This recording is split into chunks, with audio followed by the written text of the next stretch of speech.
आदरणीय दर्शकवृन्द नमस्कार। AP talk टाइममा स्वागत छ। म नीरज राज जोशी। नेपालमा पछिल्लो समयमा चिकित्सा क्षेत्रमा निकै महत्त्वपूर्ण उपलब्धिहरू हासिल भएका छन्।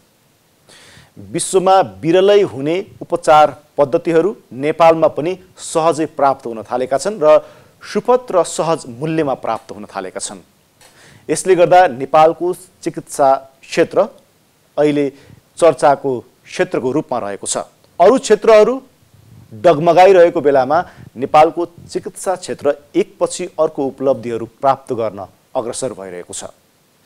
केही समय अर्थात् भनौँ 2073 सालमा नेपालमा पहिलो पटक कलेजो रोगको प्रत्यारोपण गरियो। अर्थात् एउटा सधैँ मानिसबाट बिरामी मानिसलाई कलेजो काटेर अर्को बिरामीमा कलेजो प्रत्यारोपण गर्ने यो निकै जटिल चिकित्सा क्षेत्रको या शल्य चिकित्साको एउटा निकै जटिल प्रक्रियाको रूपमा लिने गरिन्छ।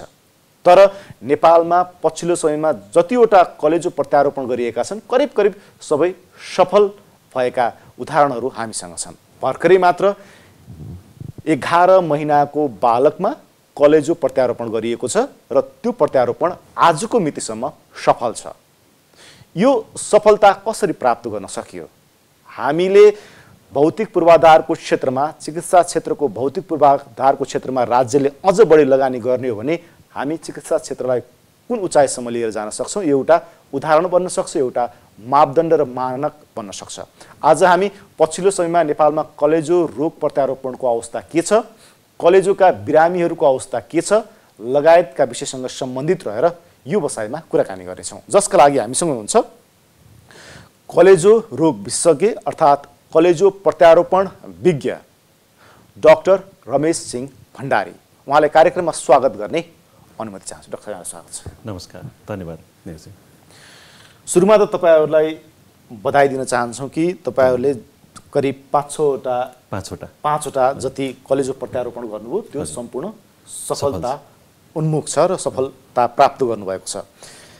भर्खरै मात्र तपाईँहरूले 11 महिनाको बालकमा अब चिकित्सा क्षेत्रमा हेर्ने हो भने 11 महिनाको बालकलाई तपाईँहरूले त्यो औजार लिएर उसलाई चिर्ने नै पर्यो। चिर्ने नै एउटा जटिल र हामीले एउटा सामान्य मान्छेले सोच्दै गर्दाखेरि त्यो असम्भव जस्तो लाग्छ। त्यो सम्भव कसरी भयो? तपाईँहरूले 11 महिनाको बालकलाई कलेजो प्रत्यारोपण गरेर आजको मितिसम्म या आजसम्म उनी बालक सकुशल छन्। अब यो शल्यक्रिया यसै जटिल हुन्छ, त्यसमाथि सानो बच्चाहरूमा गरिने शल्यक्रिया झन् जटिल हुन्छ। अनि र अब कलेजो प्रत्यारोपण निरजीले भन्नुभएको जस्तै सम्पूर्ण शल्यक्रियाहरूमा यो कलेजो प्रत्यारोपणलाई चाहिँ एकदमै जटिल मानिन्छ, सबैभन्दा जटिल नै मानिन्छ। र अब यो हामीलाई भर्खर यो त 5औँ भयो, हाम्रो यो बच्चाको चाहिँ फर्स्ट 5औँ भयो। तर हामीले सुरुवातमा चाहिँ नि यो कलेजो प्रत्यारोपण एकदम जटिल हुने भएको र पहिला हामीले स्टार्टिङमा चाहिँ पहिला अडल्टको चाहिँ हामीले वयस्क मान्छेहरूको चाहिँ पहिला प्रत्यारोपण सुरु गऱ्यौँ। अनि हामीलाई फर्स्ट गर्न नै हामीलाई धेरै गाह्रो भएको थियो, धेरै टाइम पनि लागेको थियो, धेरै तयारी गर्नु परेको थियो।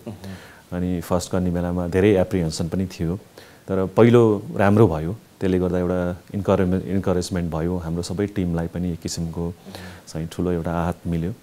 र त्यसपछि अनि हामीले दोस्रो गऱ्यौँ, सफल भयो, तेस्रो गऱ्यौँ, सफल भयो, चौथो गऱ्यौँ, सफल भयो। र अब त्यसले के देखायो भने हामीले चाहिँ हाम्रो जो लगभग हाम्रो सेटअप, हाम्रो टिम, हाम्रो सबै कुराहरू चाहिँ सेट भइसकेको रहेछ, गर्न सकिने रहेछ।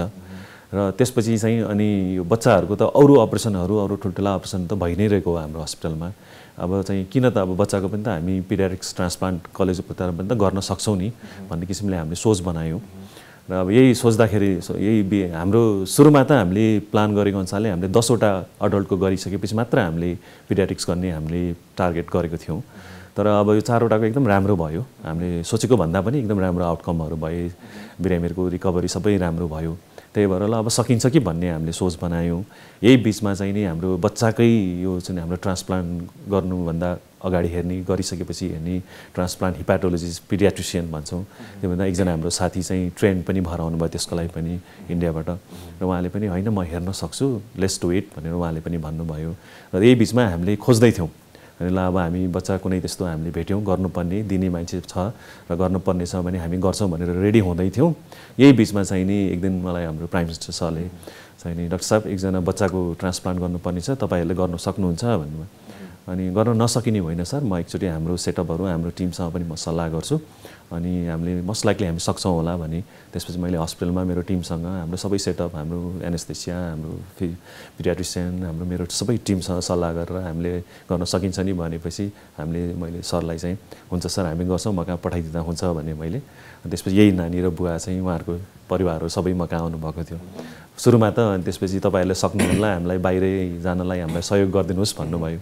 उहाँहरूले आफ्नो बिरामीलाई रेफर गरिदिनलाई तपाईँहरूसँग आग्रह गर्नु भनेपछि तपाईँहरूमाथि उहाँहरूको त्यति त्यो लेभलको विश्वास थिएन, या हामी कहाँ भएको जुन स्रोत साधन थियो त्योमा उहाँहरूको विश्वास थिएन भने भनौँ न, अन्यथा अर्थ लाग्ने हो भने। विश्वास थिएन भन्दा पनि अब यो आई थिङ्क इट्स नर्मल, किनभने हामीले 4वटा मात्रै गरेको थियौँ, त्यो पनि सबै अडल्ट, बच्चाको भएकै थिएन। अनि उहाँहरूले पनि अब बच्चाको त गरेकै छैन तपाईँहरूले होइन, एक किसिम त्यो सोच्नु, त्यस्तो किसिमको क्वेसन गर्नु, त्यो सोच राख्नु, त्यो नर्मल कुरा हो। त्यसपछि उहाँहरूलाई हामीले सबै सम्झायौँ, हामीले चाहिँ सबै हामीले गरिसकेका छौँ। कलेजो प्रत्यारोपण बाहेकका अरू सबै जटिल हामी शल्यक्रिया हामी गर्छौँ हस्पिटलमा। त्यसैले यो चाहिँ ठुलो कुरा हो, तर हामीले नसकिने हामीलाई लाग्दैन। तर फर्स्ट गर्दाखेरि च्यालेन्ज छ, पक्कै छ। तपाईँहरूले हामीमाथि विश्वास नगरिकन त हामीले गर्न सक्दैनौँ होइन, तर हामी सक्छौँ।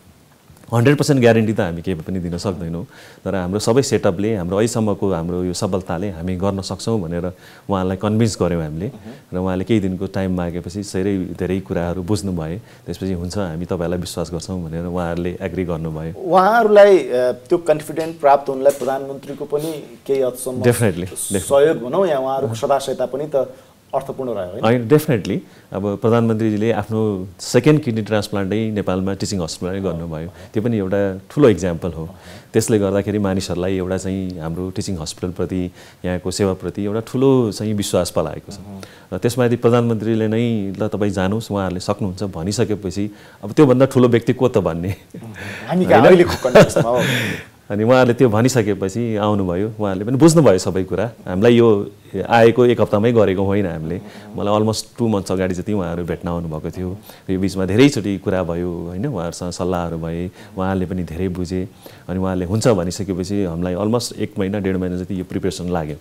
गरेपछि प्रधानमन्त्रीकै प्रसङ्गमा कुरा गरिरहँदाखेरि प्रधानमन्त्रीले तपाईँ र तपाईँको टिमलाई विश्वास गर्नुको पछाडिको कारण 1 वर्ष अगाडि तपाईँहरूले उहाँको एपेन्डिसाइटिसको अपरेसन आकस्मिक रूपमा गर्नुभएको, त्यो सफलता तपाईँहरूले प्राप्त गर्नुभएको थियो। केही हदसम्म त्यसको श्रेय तपाईँलाई जाने गरेछ, यद्यपि त्यसमा टिमवर्कको महत्त्वपूर्ण भूमिका हुन्छ। यस कारणले पनि थियो या केही होइन? मोस्ट लाइकली त्यही नै होला। अनि अब सरलाई पहिला त मैले त्यसरी पर्सनल्ली त्यसरी चिनेको थिइनँ। त्यति बेला उहाँ सरको त्यो एकदम जुन जटिल अवस्थामा आउनुभएको थियो, त्यति बेलाको हामीले अपरेसन र त्यो राम्रो भइसकेपछि सरसँग हामीले पनि नजिकिने मौका पायौँ। उहाँले पनि हाम्रो यहाँको एक्ज्याक्ट सिनेरियो के छ त टिचिङ हस्पिटलमा भन्ने सरले पनि बुझ्न पाउनुभयो। अनि उहाँले पनि सोचेको भन्दा धेरै भिन्न पाउनुभयो। र डाक्टर साहब तपाईँहरूले त्यस्तो राम्रो गर्नुभएको रहेछ, यत्रो सकिने रहेछ, मलाई नै पनि चाहिँ त्यति डिटेलमा थाहा थिएन, तपाईँले अझ गर्न सक्नुहुन्छ भनेर उहाँ त्यति बेलाको इन्भाइरोमेन्टले चाहिँ, त्यति बेलाको एउटा त्यो चिनापछिले चाहिँ सहयोग गर्यो। डेफिनेटली सरले हामीमाथि विश्वास गर्ने एउटा इन्भाइरोमेन्ट चाहिँ बनेको। त्यो एपेन्डिसाइटिस त्यतिखेरको निकै खतरनाक थियो, त्यसले मान्छेको ज्यान पनि जान सक्थ्यो भन्ने विभिन्न किसिमका बाहिरतिर अरू चिकित्सकहरूसँग हामीले सोद्धाखेरि के हो त यो स्टेज के हो भनेर भन्दाखेरि पनि उहाँहरूले एकदमै यो क्रिटिकल स्टेज हो भनिरहनु भएको थियो। तपाईँहरूले त्यो सफलता प्राप्त गर्नुभयो, त्यो अलिकति केही भनिदिन सक्नुहुन्छ अहिले यहाँनिर? युजली एपेन्डिसाइटिसको चाहिँ नि बिरामीहरूमा खासै धेरै कम्प्लिकेटेड हुँदैन। अलमोस्ट लाइक भनौँ न 95-96% केसमा एपेन्डिसाइटको एट्याक भएपछि हामीले अपरेसन गरेपछि बिरामी 1-2 दिनपछि घर जान सक्छन्, अनि ब्याक टु आफ्नो 1-2 हप्तामा त नर्मल आफ्नो एक्टिभिटिजमा जान सक्छन्। तर कसैको त्यो फुट्यो होइन, एपेन्डिक्स फुटेर त्यसको इन्फेक्सन पेटभरि फैल्यो भने चाहिँ त्यो चाहिँ एकदम सिभियर डिजिज भयो। त्यो चाहिँ अब नर्मल मान्छे, एभरेज बिल्ड मान्छे होइन, अरू केही मर्बिडिटी नभएकाहरूमा त त्यो सिरियसनेस हुन्छ भने झन् अलरेडी अरू रोगले ग्रसित मान्छे होइन, प्रत्यारोपण गरेको मान्छे, अरू दबाईहरू खाने मुटुका रोगी, अरू रोगीहरूमा यदि त्यो समस्या पऱ्यो भने त्यसले झन् जटिलता थप्छ। र त्यस्तोमा चाहिँ नि अब अपरेसन गरेपछि पनि कति बिरामीहरू राम्रो नहुन सक्ने सम्भावना हुन्छ। र उहाँको चाहिँ त्यति बेला एकदम 6 स्टेजमै हुनुहुन्थ्यो, तर लकिली एकदम फटाफट भयो सबै चिज, एकदम राइट टाइममा राइट चिज भएको कारणले गर्दा एकदम राम्रो आउटकम भयो। अब हामी फेरि यो कलेजो प्रत्यारोपणतिर जाउँ। अहिलेको अवस्थामा हामी साधन स्रोतको हिसाबले पूर्ण छौँ या अझै हामीले थप्नुपर्ने, सहयोग गर्नुपर्ने राज्य स्तरबाट या हस्पिटलको प्रशासनिक स्तरबाट या चिकित्सकीय रूपमा पनि या हाम्रो स्वास्थ्य कर्मीको हिसाबले के छ स्थिति? अनि अब सबै पुगिसक्यो भनेर हामीले त्यो चाहिँ अलि भन्न मिल्दैन हाम्रो एकदम 100% हामी एकदम सब सेटअप भयौँ भनेर अहिलेको लागि चाहिँ हाम्रो महिनामा एउटा म्याक्सिमम 2टासम्म गर्न सक्ने गरेर हाम्रो सेटअप बनेको छ र त्यो हिसाबले हामीले वर्षमा 15 देखि 20 वटा गर्न सक्ने चाहिँ हामीले सेटअप बनाएको छौँ यो पनि हामीले यो त्यति तुरुन्तै त्यो बनेको होइन यसको लागि पनि अब 5-7 वर्ष लागेको थियो झन्नै हैन 5-7 वर्ष चाहिँ हामीले मैले आफ्नो टिम बनाउने टिम ट्रेनिङलाई टिमका मेम्बरहरूलाई ट्रेनिङमा पठाउने डिफ्रेन्ट स्पेसालिटीमा सर्जरी मात्र भएन नि त एनेस्थेसिया क्रिटिकल केयर हैन अरू हेपाटोलोजी रेडियोलोजी सबै फिल्डका साथीहरूको पहिला आफू ट्रेन हुनु पर्यो 4-5 वर्ष त त्यो ट्रेनिङहरुमै गयो त्यसपछि अनि हामीलाई चाहिने जुन चाहिँ अब इन्फ्रास्ट्रक्चर डेभलपमेन्टको लागि अपरेसनको लागि नै चाहिने जटिल कुराहरू जुन इन्स्ट्रुमेन्ट्सहरू अनि एकदम इन्टेन्सिभ त्यो आइसियु यो सबैको लागि चाहिँ हामीलाई त्यति बेला 2016-17 मा हाम्रो स्वास्थ्य मन्त्री गगन थापा हुनुहुन्थ्यो उहाँलाई मैले सबै त्यति बेला यो बुझाउँदाखेरि उहाँले एकदम सहयोग गरिदिनु भएको थियो सरकारबाट त्यति बेला हामीलाई 11 करोड 15 करोड रुपैयाँ हामीलाई पाएको थियौँ त्यसैले चाहिँ हामीले यो ट्रान्सप्लान्टलाई रिलेटेड आइसियु एनेस्थेसिया सर्जरी सबै चिजहरू हामीले सेट बनाएको थियौँ हैन र त्यसपछि चाहिँ अनि बल्ल अनि यो पछि गएर सुरु भएको र अहिलेको हिसाबले हामी छौँ एउटा दुईटा गर्नलाई चाहिँ I think we are okay त्यसले पुगेको छ तर अब जति सेवा मान्छेले लिँदै जान्छ विश्वास बढ्दै गएपछि हाम्रोमा नम्बर बढ्दै जान्छ र अब त्यसलाई धान्नलाई चाहिँ अब अहिलेकोले त मिल्दैन त्यसपछि भोलिको दिनमा हाम्रो टार्गेट चाहिँ टिचिङ हस्पिटलले अबको 4-5 वर्षभित्रमा चाहिँ वर्षमा 50-60 वटा गर्न सकोस् त्यो गर्नलाई चाहिँ अलिकति हामीलाई एक्स्ट्रा अनि चाहिँ स्पेसको जरुरत पर्छ म्यान पावरको जरुरत पर्छ हो त्यसको लागि चाहिँ हामीलाई गभर्नमेन्टले पछि सहयोग गर्नुपर्ने हुन्छ र अब सबै ट्रान्सप्लान्ट लिभर ट्रान्सप्लान्ट अब टिचिङले गर्नुपर्छ भन्ने पनि छैन यहाँ अरू सेन्टर पनि डेभलप हुन्छन् हैन अरू सेन्टरलाई पनि डेभलप गर्नुपर्छ भक्तपुरमा चाहिँ ट्रान्सप्लान्ट डेडिकेटेडै हस्पिटल बनेको छ त्यसलाई पनि चाहिँ गभर्नमेन्टले एकदम ध्यान दिएर त्यसलाई पनि कसरी बढाउने अब अहिले हामी कहाँ तपाईहरुले हेरेका कलेजो रोगका बिरामीहरूको तथ्याङ्क हेर्नु नि कस्तो छ र कुन अवस्थामा भेटिन्छन् नेपालीहरु जो कलेजो रोगका बिरामीहरु छन् अनि अब हाम्रो त्यस्तो अब स्ट्याटिस्टिक मेन्टेन गर्ने त्यो डाटा राख्ने त्यस्तो छैन कुनै पनि हस्पिटलहरुमा आई डोन्ट थिंक हैन तर अब एभरेजमा मैले आफ्नो एक्सपिरियन्स मेरो साथीभाइहरुले जुन हेपाटोलोजिस्ट हाम्रो फ्रेन्ड्सहरु हुन्छ उहाँहरुले हेर्ने टिचिङ हस्पिटल वीर हस्पिटल मेजर जुन काठमाडौँको हस्पिटल नै हेर्यो भने पनि एभ्री डे जस्तो टिचिङमै मात्र हेर्नु भने एभ्री डे 2-3 जना बिरामी लिभरको आउँछन् त्यस्तो ट्रान्सप्लान्ट चाहिन सक्ने हैन भन्नुको त तपाईलाई वर्षमा सबै हेर्यो भने त हजारौं निक्लिन्छन् होला तर त्यो सबैलाई ट्रान्सप्लान्ट चाहिहाल्दैन कसैलाई 1 महिना भित्र चाहिएला कसैलाई 2 महिना कसैलाई 2 वर्ष 3 वर्ष पछि गएर चाहिएला लिभर डिजिजसँग रिलेटेड कुराहरुको चाहिँ हजारौं निक्लिन्छन् बिरामीहरु तर अब ट्रान्सप्लान्टै हेर्नु भरे चाहिने बिरामी खोज्यौं भने चाहिँ वर्षमा 100 देखि 200 को बीचमा चाहिँ मान्छेहरुलाई चाहिन सक्छ कलेजो ट्रान्सप्लान्टै चाहिने सो आई थिंक त्यही भएर अब हामीले चाहिँ म्याक्सिमम भन्नु न वर्षमा हामीले 40-50-60 वटासम्म हामीले टिचिङमा गर्न सक्यौं भने बाँकी अरू हस्पिटलहरुले पनि गर्यो भने हामीलाई पुग्ने चाहिँ हुन्छ होला सायद अब यो कलेजो ट्रान्सप्लान्टको लागि नेपालमा अहिले तपाईहरुले गरिरहेको टिचिङमा गरिरहेको हेर्ने करिब 25 देखि 30 लाख रुपैयाँ जस्तो हाराहारी बिरामीको खर्च हुने गरेको छ यो कस्ट के हो कस्तो किसिमको कस्ट हो र कसरी चाहिँ यो कस्ट लाग्छ धेरैको कन्सर्न चाहिँ कस्टमै हुन्छ यो प्रत्यारोपणको नेपालीहरुको लागि फेरि 25-30 लाख भनेको पैसा पनि हो हाम्रो लागि अब हाम्रो त बिगिनिङमा हामीलाई त कस्ट भन्दा पनि यो आउटकम राम्रो होस् हैन यो चाहिँ स्ट्याब्लिश होस् भन्ने हाम्रो कन्सर्न हो तर पनि अब जनमानसमा कस्टकै एकदम धेरै इम्पोर्टेन्स हुन्छ किनभने विदेशमा जाँदाखेरि धेरै खर्च भइरहेको हुन्छ अब यो कस्टको चाहिँ अब हामीलाई ठ्याक्कै त कसै पनि बिरामीको यति खर्च लाग्छ हामीले पनि भन्न सक्दैनौं तर एभरेजमा हामीले मैले पहिल्यैदेखि गर्नुभन्दा अगाडि पनि मैले प्रेडिक्ट गरेको थिएँ र लास्ट 4 वटा बिरामीको हामीले चाहिँ बिरामी पार्टीहरु चाहिँ पेशेन्ट पार्टीहरु चाहिँ हामीले उहाँहरुसँग फिडब्याक लिँदाखेरि हामीले ट्रान्सप्लान्ट गर्नुपर्छ भनेर मलाई भेटिसकेपछि जुन बेलादेखि हामीले वर्कअप गर्न थाल्छौं जाँचहरु गर्न थाल्छौं र बिरामी ठीक भएर डिस्चार्ज हुन्जेलसम्मको खर्च जसमा चाहिँ नि जाँचबुझ गर्ने जुन इन्भेस्टिगेसन्सहरु गर्ने दिने बिरामीको लिने बिरामीको र अपरेसनलाई चाहिने सामानहरु हैन खर्चहरु आइसियुमा बस्दाका खर्चहरु औषधिहरु त्यो र जाँदाखेरि हस्पिटलबाट डिस्चार्ज हुँदाखेरि सम्मको चाहिँ नि अराउन्ड 25 देखि 30 लाखको बीचमा चाहिँ सबैको खर्चले पुगेको छ अहिलेसम्म सो यसो हेर्दाखेरि 4 जना बिरामीमा त्यस्तो भएको भएर मोस्ट लाइकली 25 to 30 लाखमा चाहिँ सबै कामहरु हुन्छन् सबै खर्च पुग्छ जस्तो लाग्छ र त्यसमा हामीले हस्पिटल एज सच हामीले त खास हस्पिटलमा धेरै चार्ज गर्दैनौं हस्पिटलमा जुन चार्ज हामीले गर्छौं त्यसमा पनि त्यो पैसा बराबरको पनि हामीले बिरामीलाई चाहिने सामानहरु हुन्छ त्यो उपलब्ध गराउँछौं अब यहाँनिर कलेजो प्रत्यारोपण गर्न कोही तयार भयो भने चाहिँ बिरामीलाई कसले या उसको नातेदारले या बाहिरको मान्छेले कसले कलेजो दिन मिल्छ ओके कि यसमा कुनै बाउन्ड्री छैन? हजुर होइन, कलेजो दिने भनेको दुई तरिकाले दिन मिल्ने हुन्छ। जुनसुकै पनि यो ट्रान्सप्लान्ट भनौँ, किडनी लिभर ट्रान्सप्लान्ट दुई तरिकाले। त्यो भनेको एउटा चाहिँ नि क्याडाभरिक भनेको ब्रेन डेथ भएको मान्छे जसको चाहिँ ब्रेन डेथ भयो उसको अर्ग्यान डोनेसन भन्छौँ नि। हाम्रो यहाँ अलिकति गलत के छ भने मरेको मान्छेको झिक्ने त्यो होइन, मस्तिष्क मृत्यु जसको चाहिँ ब्रेन चाहिँ डेथ भयो तर रेस्ट अफ दि अर्ग्यान सबै चाहिँ नर्मली फङ्सनिङ छ, त्यसलाई त्यो अर्ग्यानलाई झिकेर हामीले युज गर्न सक्छौँ भन्नेको। त्यो एउटा तरिका भयो। त्यसको पनि हाम्रो चाहिँ ल बनिसकेको छ अनि भक्तपुरमा सायद 2-3वटा किडनीको पनि भइसकेको थियो। के अरे अब हामीले टिचिङमा पनि त्यसको पनि प्रयास गर्दैछौँ। अब निकट भविष्यमा चाँडै हुन्छ होला, चाँडै नै यो पनि हुन्छ। र एउटा चाहिँ त्यो भयो, मस्तिष्क मृत्यु भएको मान्छेको त हामीले पुरै लिभर झिकेर बिरामीको लिभर झिकेर त्यसको ठाउँमा राखिदिन सक्छौँ। यो चाहिँ नि क्याडाभरिक भन्छौँ वेस्टर्न सोसाइटी। त्यसरी निकालेको अङ्गहरू के प्रिजर्भ गरेर राख्नुहुन्छ कि त्यसलाई चाहिँ तुरुन्तै हामीले त्यसमा चाहिँ झिकेपछि अनि अब राख्नलाई लिने बिरामीको पनि झिक्नु पर्यो। झिकिसक्यो त्यो टाइम चाहिँ 2-4 घन्टा लाग्न सक्छ। त्यति बेला चाहिँ हामीले प्रिजर्भेटिभ फ्लुइडहरू हुन्छ त्यो आइस प्याकमा राखेर प्रिजर्भेटिभ फ्लुइडहरूमा राखेर प्रिजर्भ गरेर राख्छौँ। त्यसो चाहिँ यो चाहिँ नि वेस्टर्न सोसाइटीमा हुने अन्ट्रेलिया अमेरिकातिर 90-95% ट्रान्सप्लान्ट यसरी हुन्छ। अस्ट्रेलियामा म ट्रेन भएको त झन् 100% नै यसरी नै हुन्छ। तर एसियन जुन रिजन छ इन्डिया जापान कोरिया यतातिर चाहिँ लिभिङ डोनर भन्छौँ।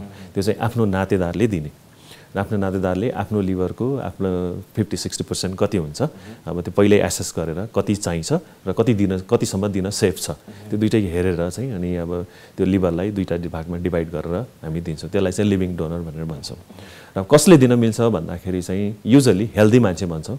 अब अडल्ट भइसकेको 18 वर्षदेखि चाहिँ युजली 50-55 वर्षसम्मको चाहिँ हेल्दी, धेरै लामो समय कुनै मेडिकेसन्सहरूमा नबसेको, मेजर सर्जरीहरू नगरेको, कुनै मेन्टल इलनेसहरू नभएको, एकदम पर्फेक्टली हेल्दी अनि अल्कोहल रक्सीमा स्मोकिङहरूमा धेरै इन्डल्ज नभएको त्यस्तो मान्छेहरूले दिन मिल्छ। यो चाहिँ फिजिकल्ली भयो। र कानुनी उसमा चाहिँ हाम्रो कानुनले एउटा बनाएको छ, दायरा बनाएको छ।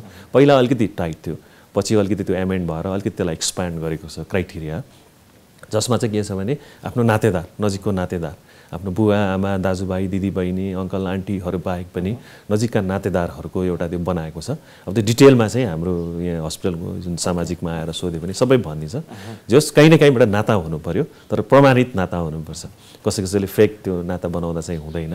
अब हेर्नु डाक्टर साहब, जस्तै एउटा बिरामीलाई उसको आफन्तले कलेजो दियो, मानौ तपाईँहरूले त्यो सधैँ मान्छेबाट या हेल्दी मान्छेबाट कलेजो झिक्नुहुन्छ, त्यसरी झिकिसकेको कलेजो लिएर तपाईँहरूले अर्को जुन बिरामी हो त्यसलाई प्रत्यारोपण गर्नुहुन्छ। त्यो झिकिसकेपछि जुन एउटा हेल्दी मान्छे छ त्यसको कलेजो फेरि पुरानै अवस्थामा फर्किनको लागि कति समय लाग्छ? उसलाई लाइफ थ्रेट हुन्छ कि हुँदैन?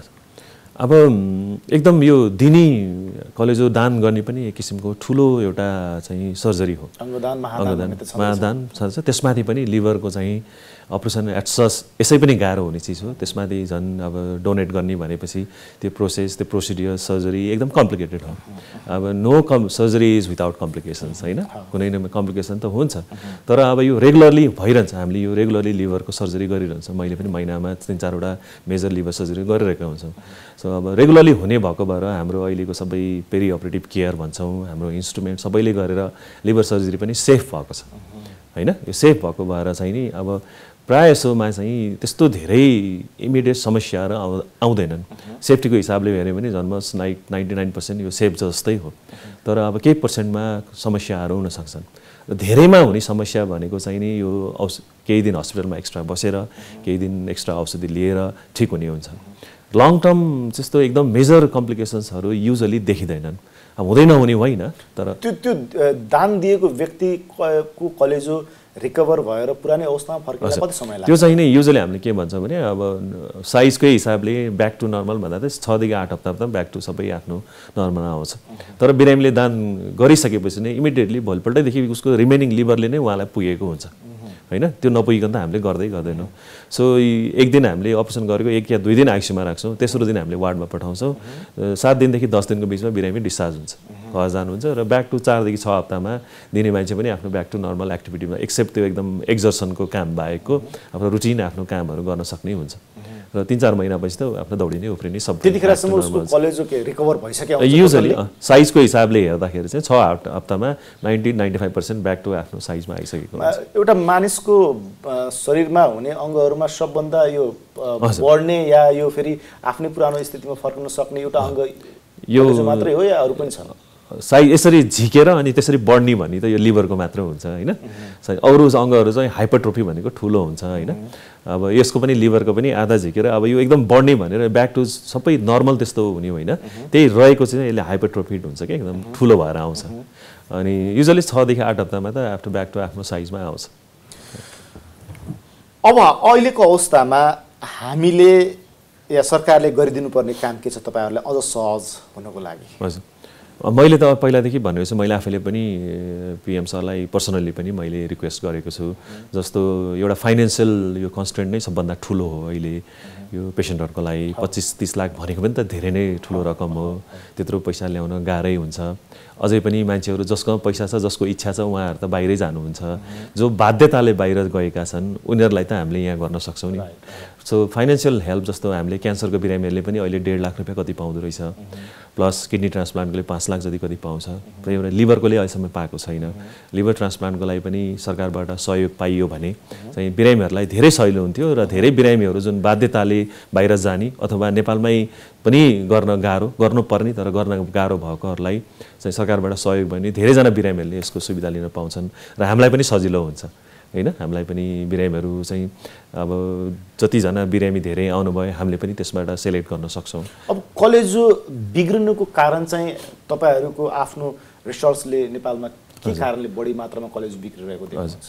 रिसर्च भन्दा पनि अब यो त संसारभरि नै चलिरहेको हेरिरहेको बिरामीहरूको केसलाई हेर्ने हो भनेपछि अब मेन अब अडल्टमा बिग्रिने ठुला मान्छेहरूमा बिग्रिने भनेको त अब तपाईको रक्सी सेवनले नै हो हैन, मेन सबभन्दा ठुलो। त्यसपछि बढी मात्रामा हजुर रक्सी सेवन, त्यसपछि हेपाटाइटिस बी सी भयो र त्यसबाहेक आजभोलि देखिने चाहिँ नि तपाईको यो अल्कोहलिक के रे फ्याटी लिभर डिजिज भन्छौँ, बोसोपन लामो समयसम्म रह्यो भने त्यसले पनि पछि गएर बिग्रिन सक्छ। त्यसबाहेक अरू थुप्रो कारणहरू पनि हुन्छन् हैन, कति उसमा त हामीलाई कारणै पनि थाहा हुँदैन।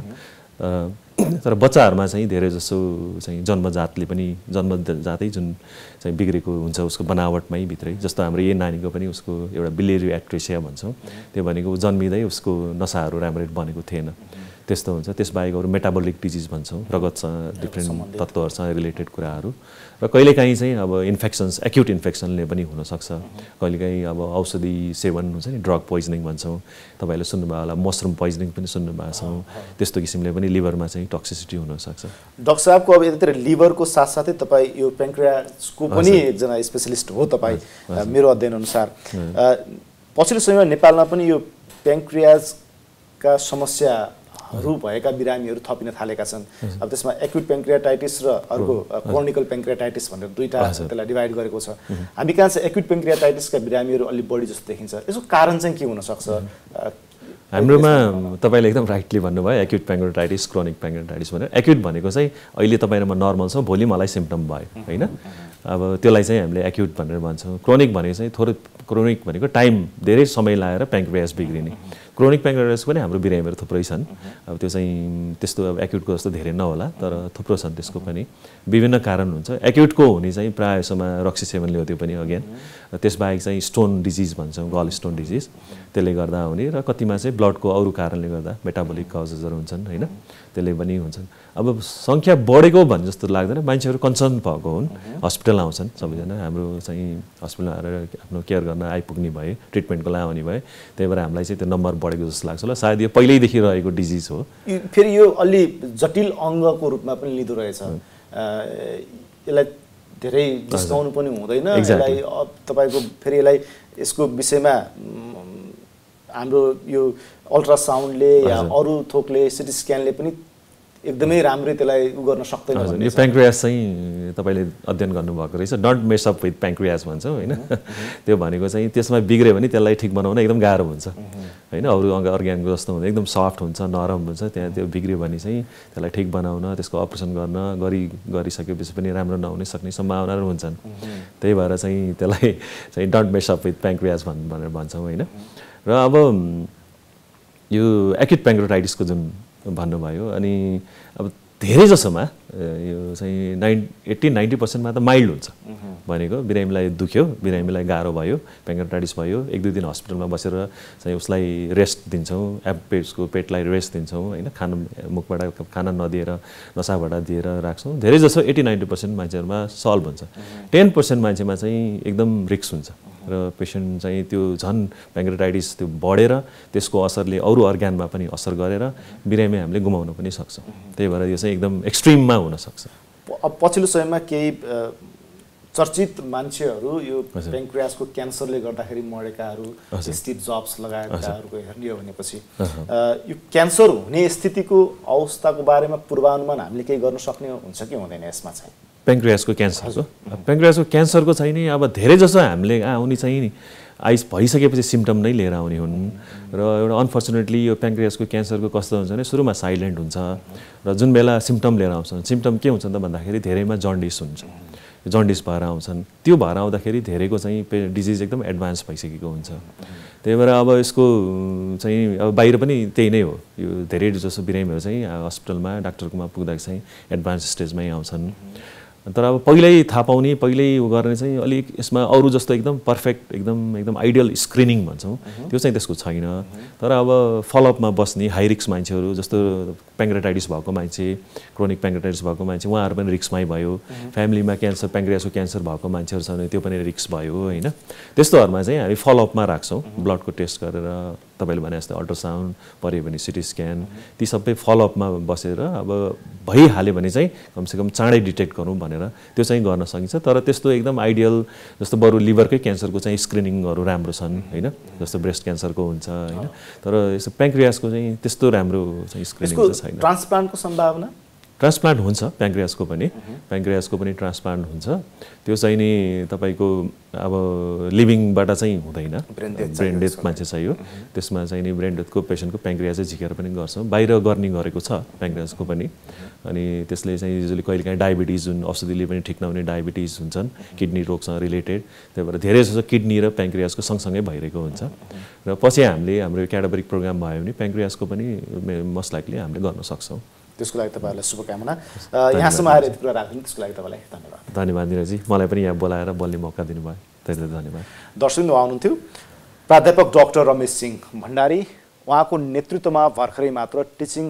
हस्पिटलमा 11 महिने नानीको कलेजो प्रत्यारोपण सफलतापूर्वक सम्पन्न भएको छ र उहाँको नेतृत्वमा यस अगाडि 4 वटा कलेजो प्रत्यारोपणका केसहरू सफलतापूर्वक सम्पन्न भएका छन् आज हामीले कलेजो प्रत्यारोपण के हो यसको सफलता कसरी प्राप्त भयो र राज्य स्तरबाट के गर्नुपर्छ सहज रूपमा उपचार पाउनको लागि एकजना बिरामीले यी विषयमा कुराकानी गर्यौं एपी टक टाइमको निर्धारित समय सकेको छ बिदा दिनुहोस् नमस्कार